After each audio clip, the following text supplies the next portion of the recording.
C'est toujours un réel plaisir de vous retrouver dans votre émission Gabon Environnement, fidèles auditeurs de Radio Gabon, la référence. Bonjour, je suis Lise Obon Ongoro à la co-présentation.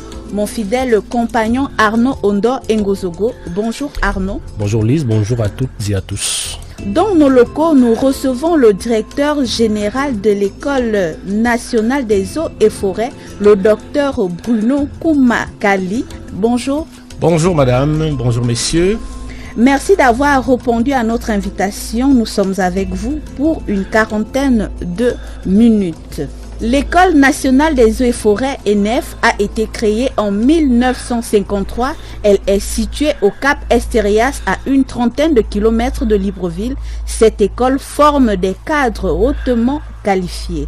Arnaud Ondo, quelle est la thématique du jour ?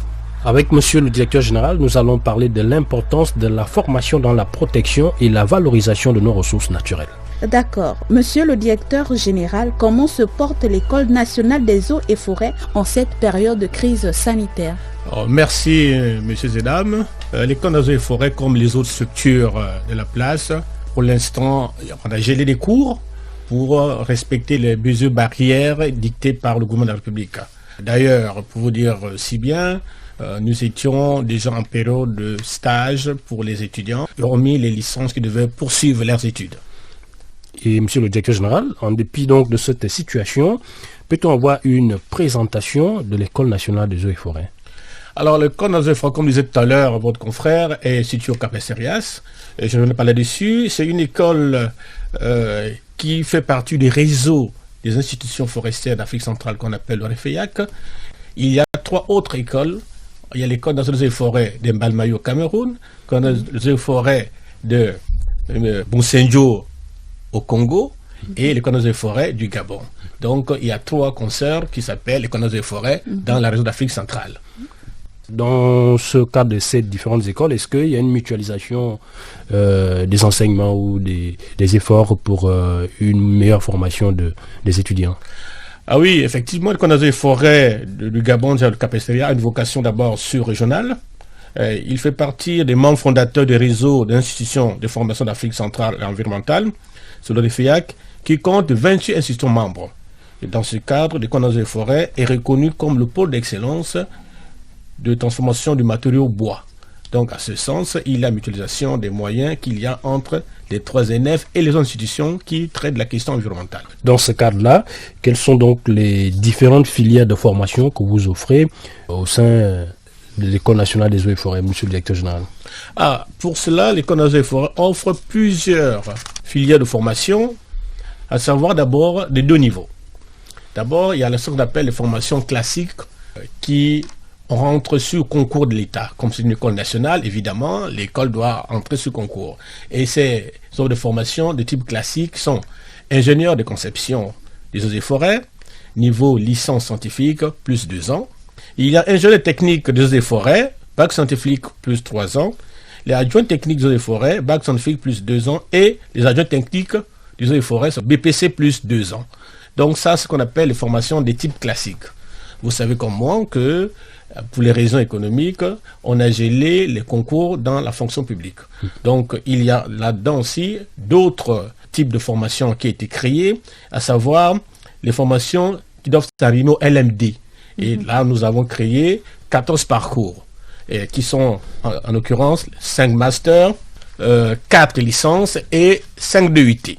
S'agissant des masters, il y a des masters évaluation environnementale. Il faut dire là-dessus que nous sommes les premiers au Gabon à avoir créé ces formations de master formation environnementale avant que ça ne se répande dans la société. Nous avons un master QHSE, hygiène, qualité, sécurité, environnement. Aussi, nous sommes les premiers à avoir créé ces masters depuis 2004 avant de se répandre dans la société. Nous avons des masters spécifiques qu'on appelle master géomatique, comme c'est le mot à la mode, qui est de la cartographie, de la télédétection, et ces masters-là sont très techniques. Ensuite, on a un autre master de la gestion de la conservation de la biodiversité, en collaboration avec l'ANPEN. Et enfin, un master recherche en sciences du bois, qui est justement un master sous-régional que nous abritons avec le REFEIAC. Ça, ce sont des masters. Il faut dire que l'accès de ces masters est conditionné par l'obtention d'une licence scientifique. pour y accéder, et ou une licence sciences humaines selon les options. Et la durée de ces études, c'est 2 ans. S'agissant de licence, de cycle licence, il y a licence en sciences halieutique et conservation de l'écosystème aquatique, ce qu'on appelle la licence de pêche, comme pêche là. Il y a une licence en géométrie forestière, dont je vais l'expliquer tout à l'heure, et la licence industrie et technologie de bois, en collaboration justement avec le REFEIAC aussi, et il y a la licence aménagement et exploitation durable des forêts. Ça, c'est des licences. Il y a maintenant d'autres types, les types de DUT, ce qu'on appelle couramment le diplôme d'études et technologies, abrégé DUT. Il y a 5 DUT à l'ENF, DUT faune air protégé, DUT opération aquacole, ce qu'on appelle pêche, DUT opération forestière, tout ce qui est forêt, DUT industrie et de bois, et enfin un DUT en géomatique forestière. L'accès de ces DUT est conditionné par l'obtention d'un bac scientifique, technique ou sciences humaines selon les options, dont la durée est toujours de 2 ans. Oui. D'accord. Pour intégrer l'école des eaux et forêts, est-ce qu'il faut avoir un bac approprié ou bien ça dépend des séries? Parce que nous avons des séries scientifiques, des séries littéraires et des séries techniques. Alors, là, dans ce défini, il y a d'abord l'accès avec le mode habituel de concours et l'accès avec l'analyse de dossier. L'accès pour les cycles supérieurs, c'est-à-dire le type ingénieur de conception, ingénieur des techniques, il faut un bac scientifique obligatoirement. Maintenant, pour les adjoints techniques des forêts ou les agents techniques c'est le BPC, donc il n'y a pas de série. Mais pour les adjoints techniques, il faut avoir un bac A, B, ACC, et ça on peut accéder avec ces bacs-là. Mais pour les séries donc, qui répondent à la formation LMD, il y a aussi, ça respecte justement cette chronologie, ça dépend des options. Les options sciences humaines et les options scientifiques. Mais les licences, de manière générale, à l'école nationale des forêts, pour y accéder, il vous faut un bac scientifique. On doit donc comprendre que toutes les séries littéraires ou scientifiques sont admises au sein de l'école nationale des eaux et forêts. Oui, ça dépend des options. Oui. Ça dépend des options. Pour les licences, par exemple, il n'y a que les licences scientifiques qu'il faut qu'on permet de s'admettre. Par contre, pour les DUT, on peut voir sur les options, les bacs littéraires ou scientifiques. Mais en fait, je dis pas littéraire, je dis les bacs scientifiques et les bacs de sciences humaines, parce que c'est différent. Et justement, monsieur le directeur général, vous évoquez un parcours avec le niveau BPC. Est-ce que ces formations sont toujours dispensées à l'ENF à ce jour? Alors, ces formations, pour y accéder, il faut en réalité ça accède sous le concours de l'État. Oui. Ce qu'on appelle les agents techniques des forêts. Et si l'État ouvre le concours et s'il permet aussi d'avoir des niveaux BPC, on ouvre et on accède avec ça. Donc c'est uniquement des formations qu'on accède par concours, niveau BPC. C'est pour garder la pyramide en fait dans les eaux des forêts. L'école des forêts, c'est une école paramilitaire. Donc, en paramilitaire, il faut avoir l'ensemble des niveaux jusqu'au niveau brigadier. Donc, comme les éco-gardes, comme les éco-guides et les brigadiers des forêts. Donc, il faut ces niveaux-là. Il ne faut pas tomber au niveau supérieur puisque l'État a besoin de fonctionner avec tout le monde. Et revenons un peu sur les niveaux master. En dehors des formations classiques, vous avez évoqué l'autre type de formation.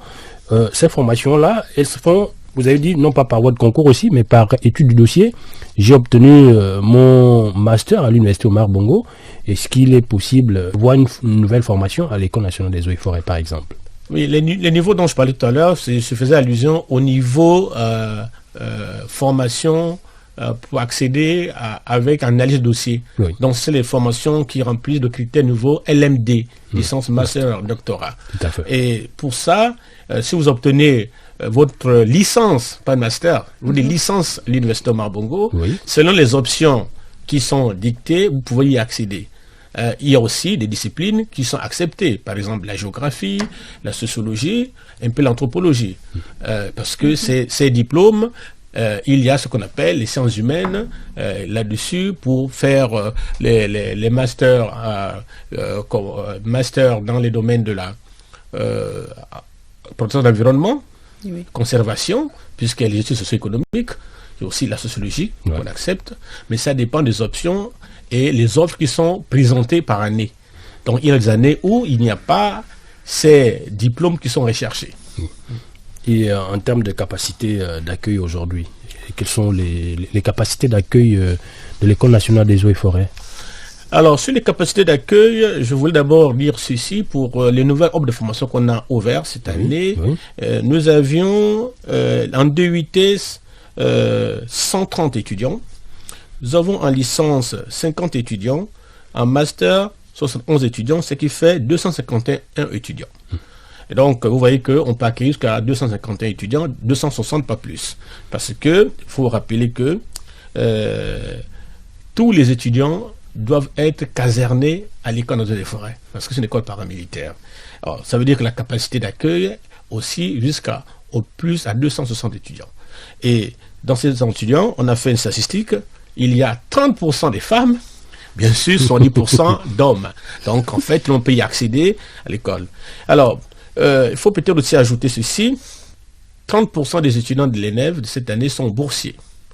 Donc, il y a qui peuvent accéder à la bourse s'ils ont déposé leur dossier au préalable par les voies légales dans leur lycée. Et ceux qui sont en licence, s'ils sont boursiers, ils peuvent orienter leur bourse à l'École nationale des forêts pour qu'ils puissent poursuivre leurs études. En ce moment, ils peuvent continuer. Mais, on a oublié, je vous le répète, je vous précise encore que pour y accéder, il faudrait, comme étant une école paramilitaire, les étudiants doivent en montrer les aptitudes pour résider et pour faire de sport. Y a-t-il un âge approprié aussi? L'âge approprié, c'est l'âge légal demandé par l'État gabonais, c'est-à-dire pour accéder au pas plus de 32 ans. Ben, il y a aussi les internes qui viennent, ils viennent pour des stages verticaux et tout, donc ils peuvent accéder à plus de cet âge-là pour accéder. Donc, c'est très important à préciser que les femmes doivent tomber enceintes lors de la formation parce qu'ils sont rejetés du système. Et pour y accéder, vous devez monter patte blanche, avoir un certificat de non-grossesse. Et au cours de la formation, si ça vous arrive, vous êtes rejeté. Et le passage, c'est fait, il faut obtenir 12 de moyenne à la fin de chaque semestre. En dessous de cette moyenne, vous êtes écarté du système. Vous êtes renvoyé. Vous êtes renvoyé. Ah, d'accord, ça c'est compliqué. Et on constate qu'aujourd'hui, la demande en matière de formation est toujours accrue. Aujourd'hui, est-ce que cette capacité d'accueil est conforme à la demande qui est sans cesse aujourd'hui croissante? Vous faites bien de le dire, mais on vient de voir que l'École nationale des forêts est créée depuis 1953. Et donc, évidemment, il y a eu quelques évolutions, on a ajouté quelques dortoirs. Étant donné que c'est une école spécifique où l'ensemble des étudiants et des apprenants doivent être logés, être sur place, donc la capacité d'accueil déjà limite le fait de prendre un bon nombre, une massification des apprenants. Donc, on verra avec le temps si déjà 260 étudiants, c'est largement suffisant pour cette école pour essayer de les former dans les meilleures conditions. Parce que le but, c'est pas former plus, mais c'est former pour pouvoir les caser. Donc, je pense que la capacité d'accueil à 200 étudiants, on peut voir les écoles de la sous-région, que ce soit du Cameroun, évidemment, ils ont 500 étudiants. Nous, on est en train de voir, de réaménager pour voir si on ne peut pas augmenter les capacités d'accueil, surtout en termes de campus et de dortoirs. Oui, surtout, il faut aussi être capable, comme vous l'avez dit, de caser ces étudiants qui sortent de l'école. Oui, justement, il faut pouvoir les caser. C'est pour cela qu'il faut que le nombre par cycle soit maîtrisé. Et on doit analyser rigoureusement les dossiers pour que chacun ait sa chance pour y résider. Est-ce que c'est l'administration qui emploie ces étudiants ou bien il y a d'autres administrations, le secteur privé, qui peuvent également employer ces jeunes? Oui, en fait, dans le texte fondateur de l'ENEF, l'ENEF peut former pour le secteur public, le secteur privé et pour les ONG. Donc, tous ceux qui sortent de l'ENEF, en réalité, s'ils ne veulent pas travailler dans la fonction publique, peuvent vaquer ailleurs dans l'administration privée ou les ONG. Donc, il y a plusieurs de nos étudiants qui ont ouvert des cabinets, qui travaillent dans les sociétés forestières et qui sont un peu à leur propre compte. Donc, en réalité, on peut vous-même pour venir apprendre un métier à l'École nationale des forêts et pour mettre à votre propre compte. Nous allons parler du rôle de la formation dans la protection et la valorisation de nos ressources naturelles. Monsieur le directeur général, quelle est la place que vous accordez à la formation dans la protection et la valorisation de nos ressources naturelles?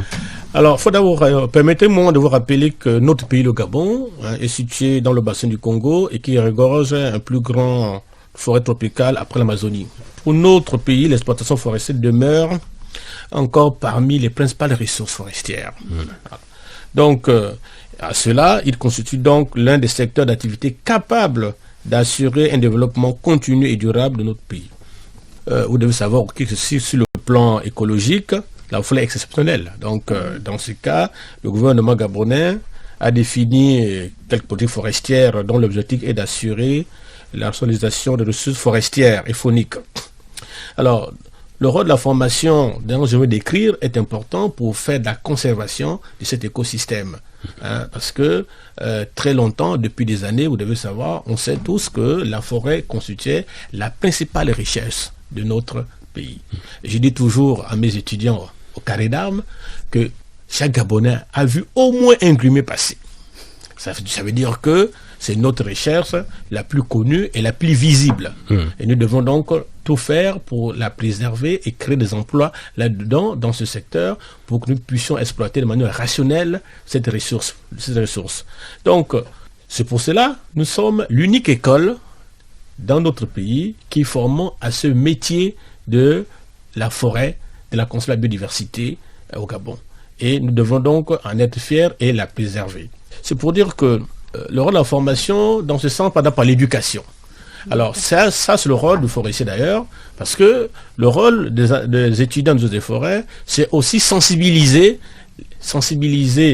la population sur la conservation de la biodiversité, sur les débouchés ou sur tout ce qui est produits forestiers non ligneux, qu'on le voit partout ailleurs, qu'on doit maîtriser pour que nous puissions nous-mêmes aussi les maîtriser. Faut pas le dire, nous maîtrisons très peu ces domaines. Et ensuite, il faut dire qu'il faut que nous sortons des carcans, qu'il n'y a que l'État qui doit embaucher nos étudiants. Il n'y a que l'État qui veut donner travail. Il faudrait que nous pensions à nos jeunes, on peut trouver notre avenir dans la forêt, en créant des cabinets, en allant exploiter des ressources forestières non ligneuses, en se mettant à notre propre compte. Donc, ici on veut dire que les ressources naturelles constituent un bassin d'emploi potentiel pour notre pays. Et il faudrait que nous sachions que aujourd'hui, la fonction publique ne peut plus embaucher nos apprenants, et il faut que ces gens apprennent un métier capable de faire. Alors, parlons de société forestière, parce qu'aujourd'hui, les ressources naturelles dit aussi exploitation forestière, aujourd'hui, dans les sociétés. J'invite nos jeunes aller dans ces sociétés, trouver de l'emploi, parce que très peu ne sommes pas présents à l'intérieur. On est peu présents là-bas, et nous, on est plus présents pour chercher la force publique. Mais aujourd'hui, avec la situation économique, vous connaissez, c'est pas évident que nous puissions avoir tous les emplois à l'intérieur. Alors, monsieur le directeur général, peut-être aussi préciser les concepts tels que la protection et la valorisation. Qu'est-ce que ça signifie, tout ça? La protection, c'est ce qu'on appelle mettre en défense. C'est-à-dire que vous mettez en défense, c'est protéger un espace bien déterminé. Et ce qu'on appelle, le Gabon a mis en défense sa forêt en créant 13 parcs nationaux. Donc on a mis en défense, c'est-à-dire qu'on a protégé ces zones à l'exploitation forestière, aux activités illicites de tout ordre. Oui. Ça, c'est la protection. Oui. Voilà. Maintenant, la valorisation, c'est prendre ces produits dans la partie territoire national qui n'est pas mise en défense, c'est-à-dire où on autorise l'exploitation. Il faut voir ces produits forestiers, les mettre en valeur. D'abord à travers l'exploitation forestière, à travers l'exploitation des produits forestiers non ligneux qu'on doit mettre en valeur, c'est-à-dire avoir une valeur commerciale. Parce que mettre en valeur, il y a deux. Mettre en valeur, c'est d'abord que ces produits ont une valeur commerciale, et mettre en valeur, est-ce que ces produits qui sont là peuvent apporter une valeur ajoutée autre, c'est-à-dire à travers le reboisement, à travers la conservation des espèces. Ça, c'est mettre en valeur. Donc, dans la conservation et dans les valeurs économiques qu'on donne à ces produits. Et peut-être peut-on voir avec M. un exemple de produit forestier non ligneux, on entend souvent parler, sans trop savoir, également là aussi, à quoi ça renvoie. Le produit forestier non ligneux, c'est tout ce qui... Alors là, il faut peut-être... Le concept, c'est qu'il y a ce qu'on appelle le bois d'œuvre. Le bois d'œuvre, c'est celui-là qu'on exploite pour faire des meubles. Oui. Ça, c'est le bois d'œuvre. Et le produit forestier non ligneux, c'est tout ce qui n'est pas bois d'œuvre. Ce qui n'est pas bois d'œuvre. Donc, ça peut être le retin, qu'on voit partout, qu'on fabrique des chaises, tout ça, ça c'est du retin. Ça peut être le nyantoum, qu'on appelle partout à peu près là, comme les légumes, le koumou. Ça c'est le produit forestier non ligneux. Donc tout ce qui n'est pas... Ou le bois, les feuilles de maratacée, c'est-à-dire les feuilles qu'on attache, les feuilles de manioc. Donc tous ces produits sont ligneux, n'est pas bois d'œuvre. Marquons une pause et nous nous retrouvons juste après la transition.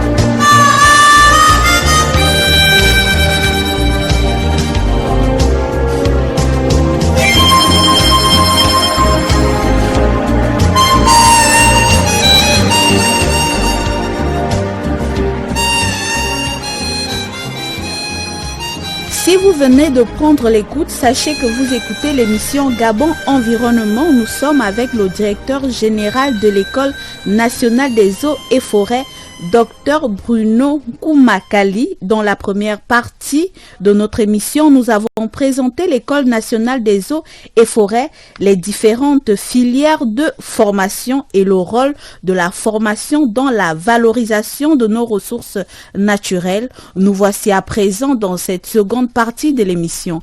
Arnaud?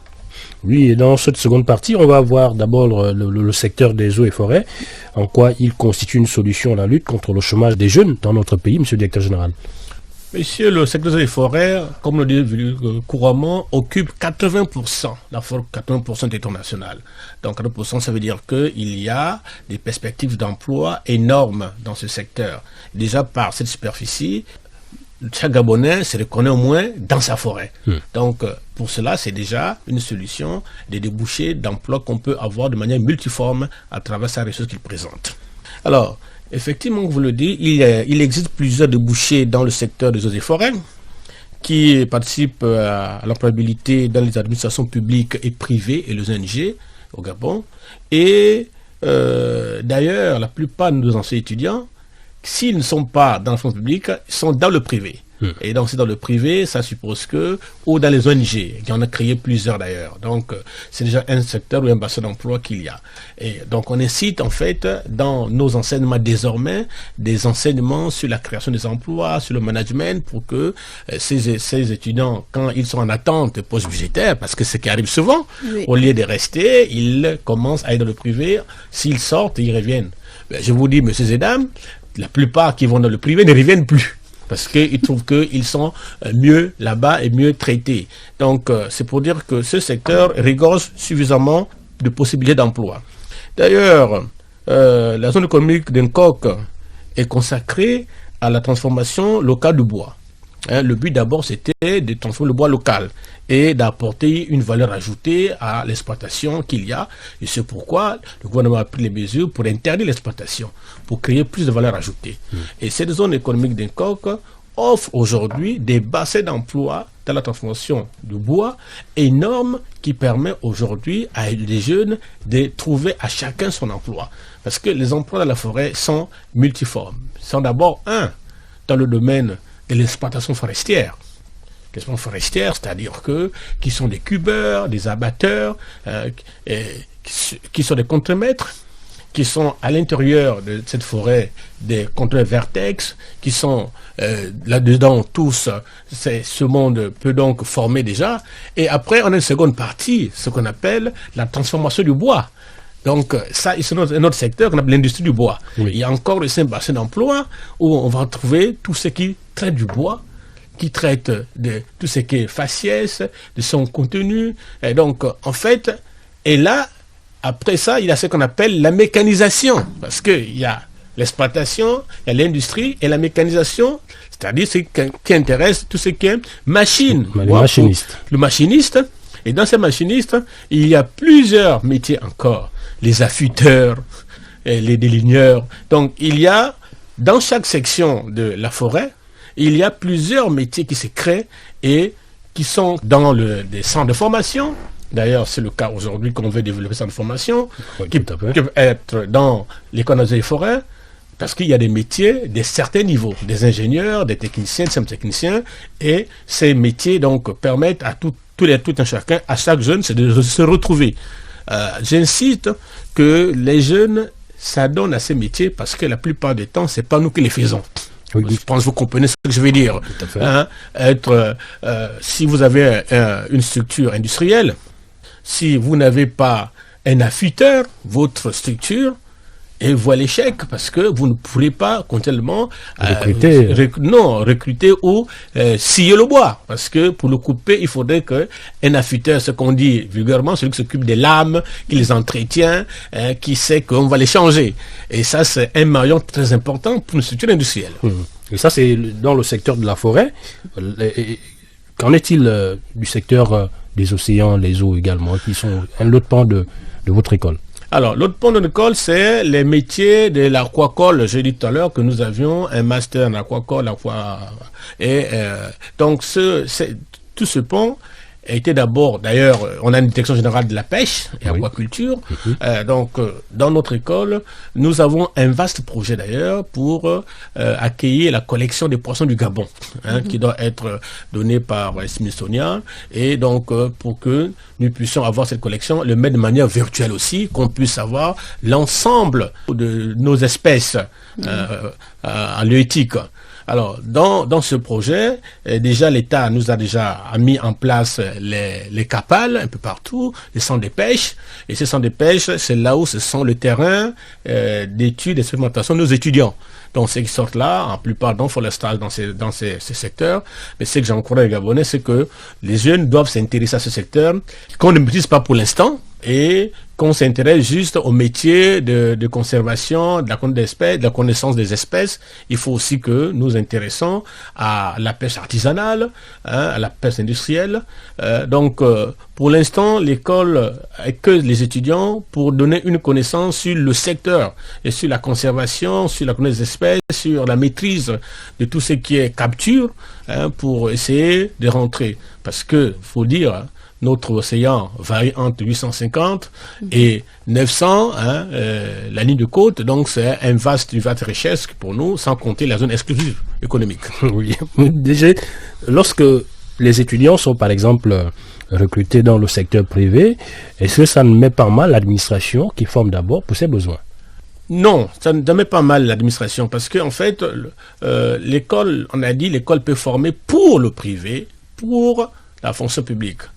S'il y a concours de l'État, que ce qu'il y a concours, ces étudiants sont obligatoirement reversés à l'État qui a fait un concours. Oui. Mais dans l'État aussi, l'école nationale de forêt peut en même temps aussi recruter des étudiants qui vont dans le privé, pour que quand ceux-là sortent, ils savent qu'ils sont pour le privé.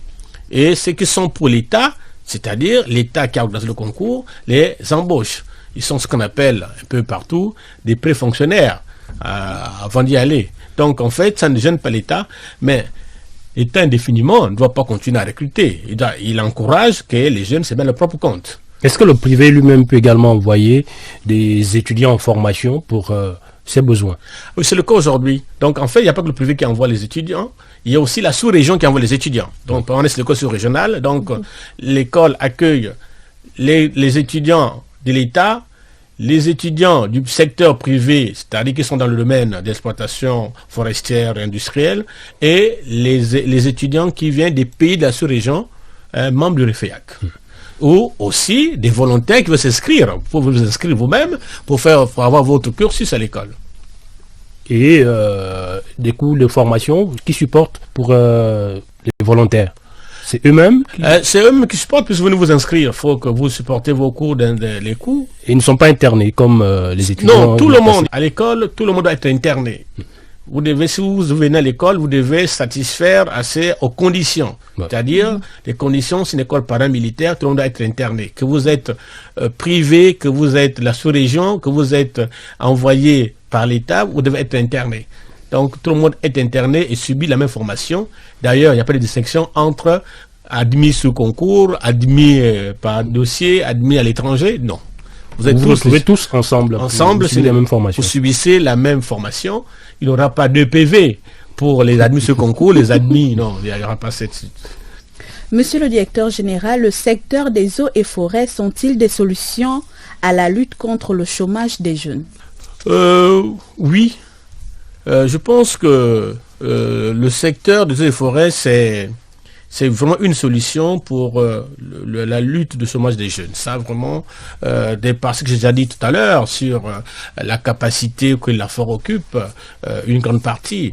Et là, on a décrit les solutions qu'il y a sur le plan scolaire, scolastique, mais il y a des solutions qui sont pour que les jeunes peuvent aller prendre un rotin en brousse, dans la savane. On n'a pas besoin d'aller dans les forêts pour fabriquer son fauteuil. Donc on n'a pas besoin de ça. On peut donc aisément, pour aller chercher les feuilles de maratacée, nous n'avons pas besoin de connaître les forêts pour connaître. Il y a aussi déjà la connaissance empirique que nous avions de notre écosystème sur tout ce qui est produit non ligneux qu'on peut déverser sur le marché et avoir une valeur économique. Vous savez, un produit forestier n'a de valeur économique que s'il est acheté sur le marché. Sinon, c'est un produit de conservation. Donc, tant qu'un produit est en brousse, il n'a pas de valeur économique, ben, c'est un produit naturel qu'on regarde. Il ne prend de valeur que lorsqu'il est pris d'une valeur économique, on le vend au marché. Donc, il y a dans nos coutumes, dans nos traditions, je pense, nous tous, nous avons des produits forestiers non ligneux, soit pour consommer, soit pour construire, soit pour se soigner. Oui. Donc, tous ces produits-là constituent aujourd'hui ce qu'on appelle toute une richesse pour notre pays. Et pour les jeunes, je saute sur l'occasion pour dire qu'il faut de plus en plus que nous transmettons aussi ces connaissances à nos jeunes, pour qu'ils puissent aussi les transmettre à d'autres. D'accord. Quels sont les projets à court, moyen et à long terme à l'École nationale des eaux et forêts? Alors, faites-nous le dire, pour notre école, nous avons d'autres ambitions, aller plus loin. Déjà, nous voulons intensifier la formation paramilitaire.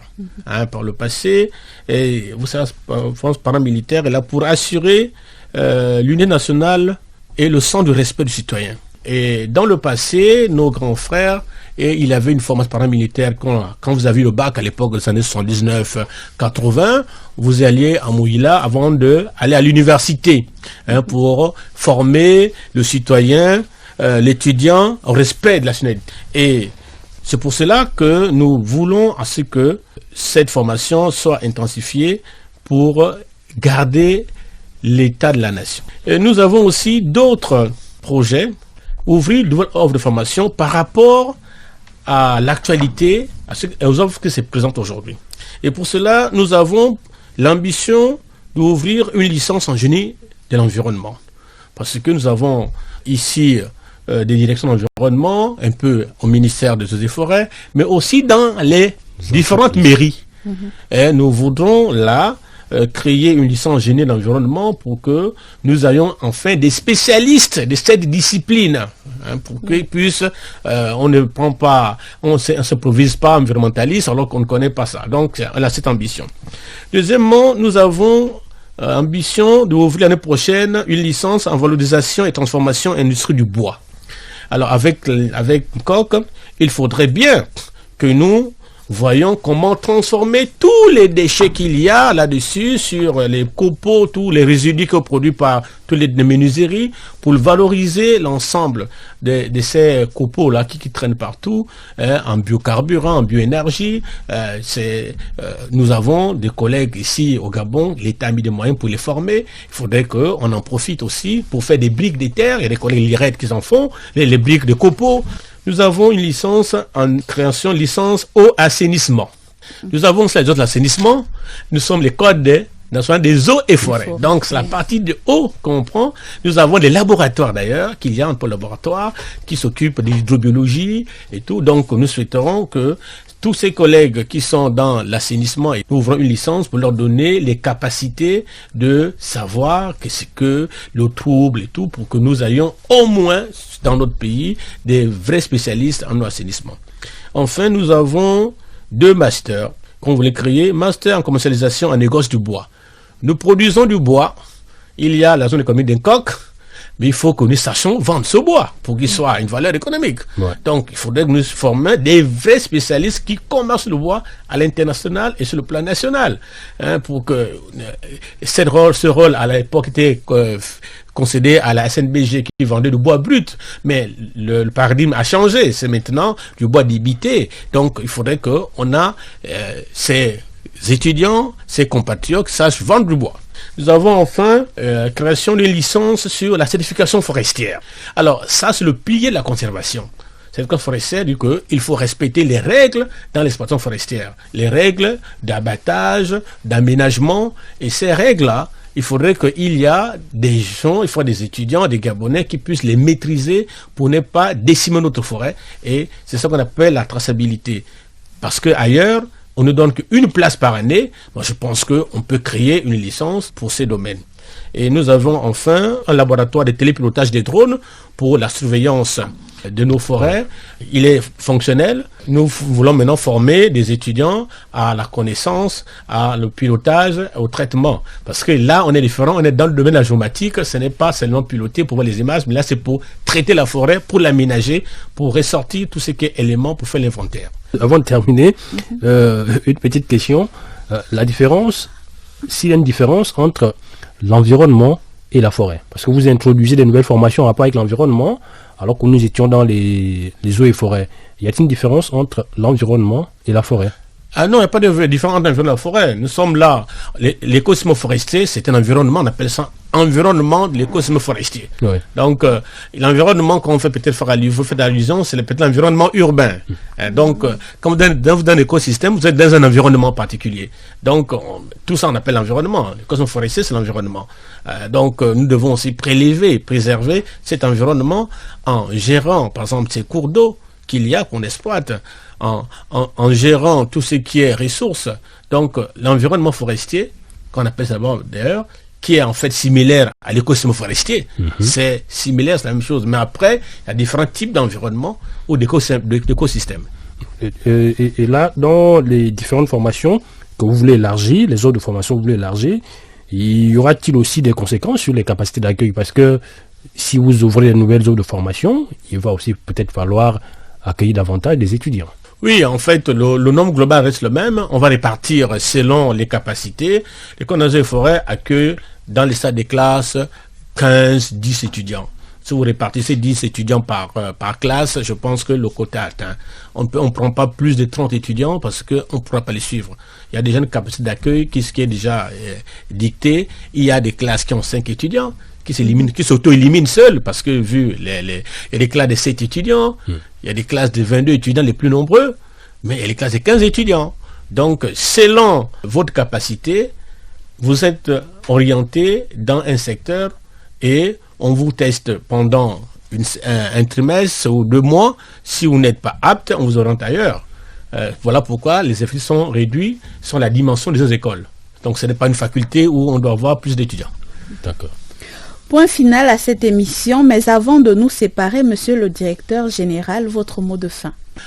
D'abord, vous remercier pour cette émission, puisque par le passé, vous avez pu accueillir mes étudiants pour présenter l'École nationale des forêts et dire aux auditeurs, parce qu'on habituait aux auditeurs, que l'École nationale des forêts vous accueille à bras ouverts l'année prochaine. Et je demande à tous les étudiants de se rapprocher pour se renseigner sur ces offres de formation qu'ils présentent. C'est peut-être une opportunité pour les étudiants et pour les parents de connaître l'École nationale des forêts. Donc je tiens à vous remercier pour continuer à faire la promotion de cette école, qui est une école nationale.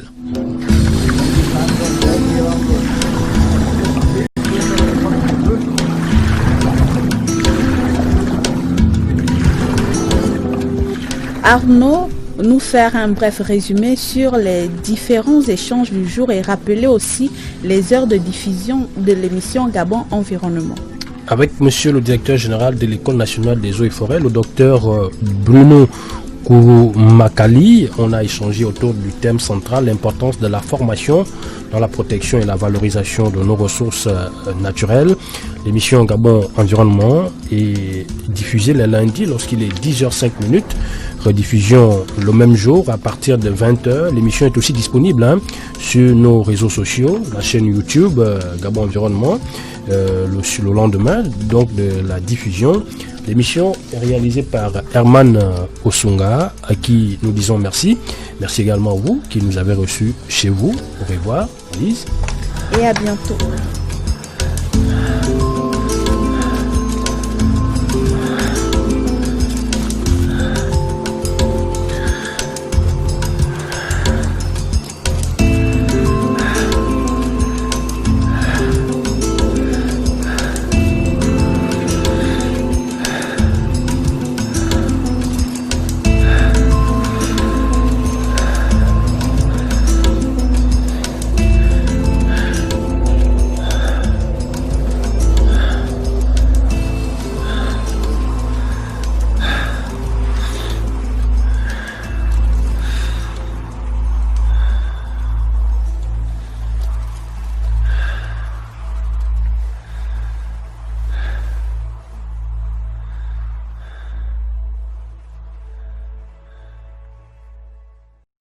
Vous êtes câblé sur Radio Gabon émettant de Libreville, 88.7, 96.5 FM.